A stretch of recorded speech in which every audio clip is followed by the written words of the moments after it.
So I was explaining you how this is going to be working, how so that you can imagine, am I cut up for this 1 year program with Divine, working on my HIV infection, or is it too much for me? I'd rather just leave it. I want you to have that choice to say, okay, the choice is mine. I don't think that I'm gonna do that, and I don't want to lie to him, because at the first time, in the first place, you just lied to yourself. Because this plan that I'm laying out for you is not for me; it's for you. So if you overstep these boundaries and still go ahead and do what you are not supposed to be doing during this time, you're just lying to yourself, and then you will not be wondering and not blaming me at the end of this 1 year that this healing didn't work for you.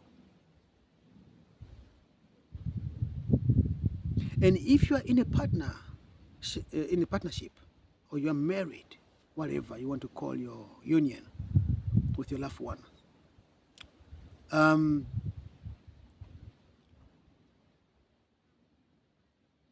we're going to be also talking about how to live a healthy, balanced love relationship. To cultivate it if you don't have one. If you have one, to maintain it, because with no maintenance, everything collapses sooner or later. And I've been in many relationships to know when does a relationship come to collapse. What happens? What is the trigger of that collapse? Beautiful souls. Now let's talk about women. I date women, so let's talk about women. I have experience with women.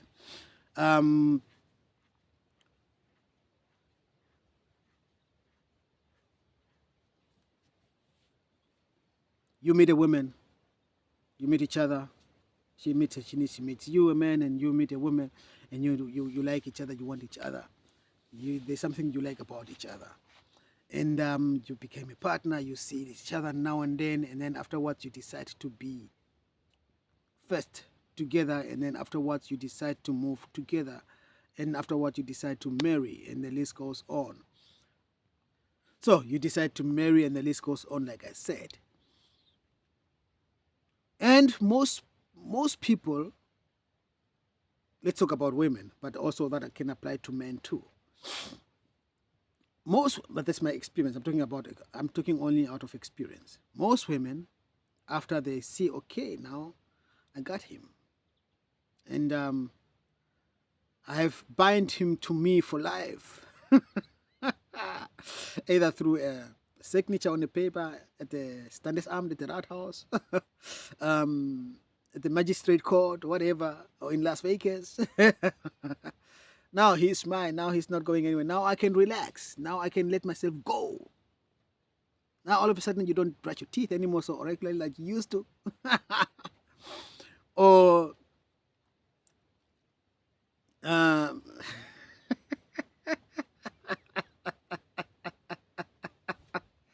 or you don't shave yourself anymore like you used to. You know what I mean? Or you just wear slumpy stuff. You don't wear you don't clothe yourself like you used to. You just, also when you're at home, you just really look miserable, you know. But before this commitment to each other, you make sure that you always look your best. Now that I'm saying that, I'm not saying that the look is important. For me, the look is not important, really.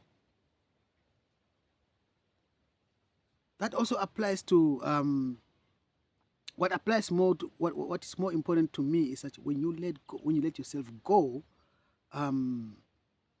manner-wise, when your manners or your way, how can I say, the way you talk to each other, all of a sudden you just the way you talk to each other it has changed, because now you think that now I can talk to him like now I want to, because anyway now I got him or I got her, yeah. And then you wonder, when you start drifting apart. And most of the time, when you start drifting apart, you don't even notice that. You just only notice that,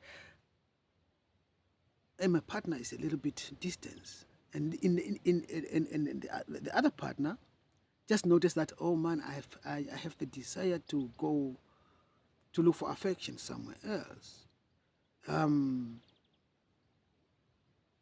find somebody else who listen to me, who treat me decently, who sees me, because that I lost in my marriage or in my relationship is no more. Because now all of the time it's just all of a sudden it's just now just screaming to each other and slamming doors in front of each other's faces, and that's it. It's all what you get at home.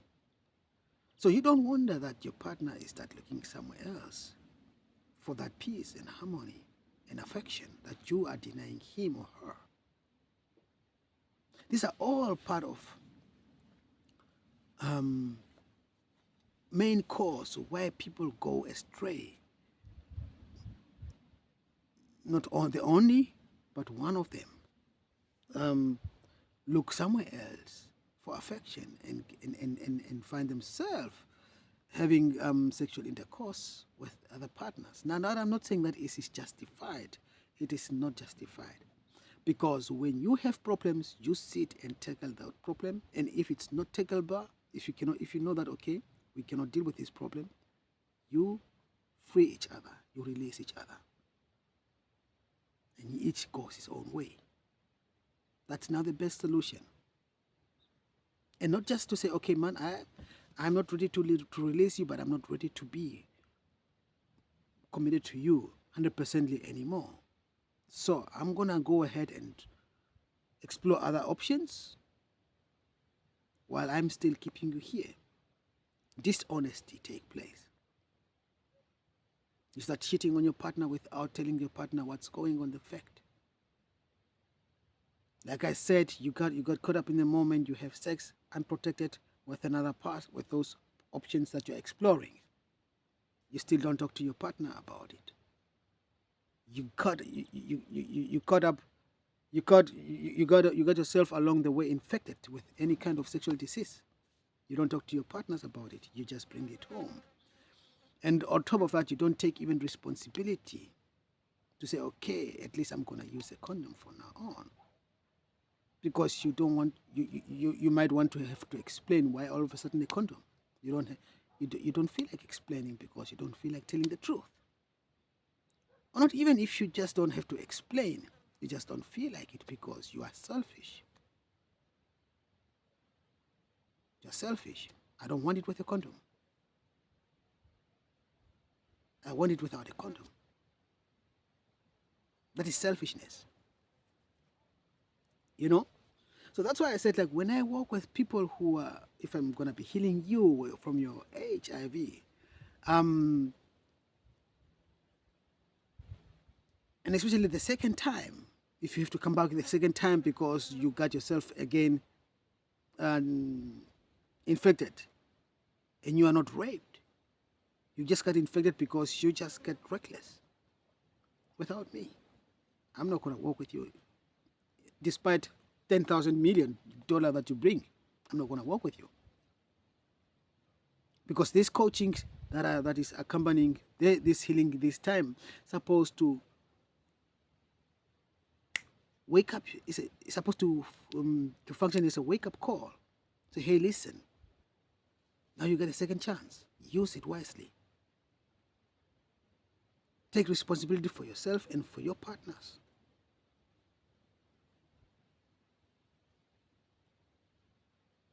You know, most people, especially men, unfortunately, they cannot.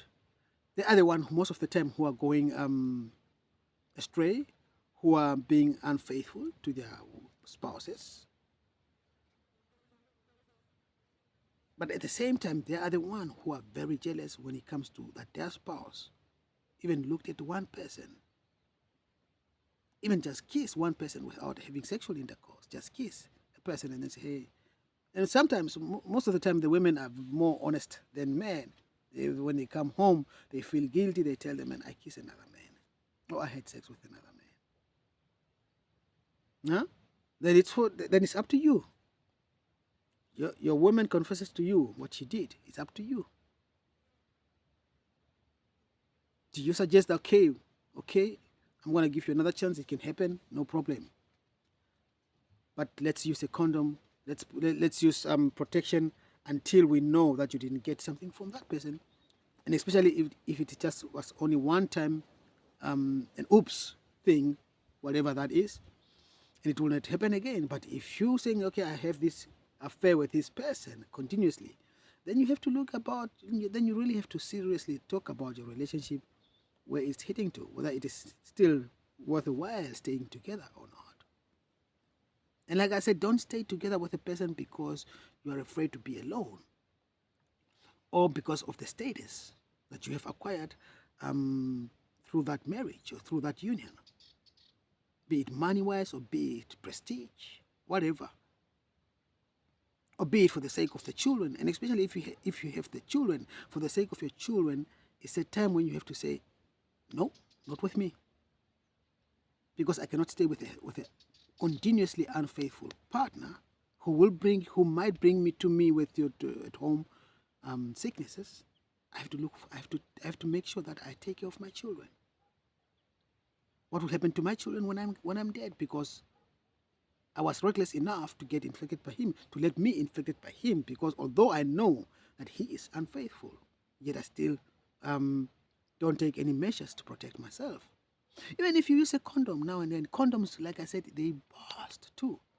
So it is, the thing is, this is what I'm saying, that in that coaching, we're going to look at many things. What is worth a while?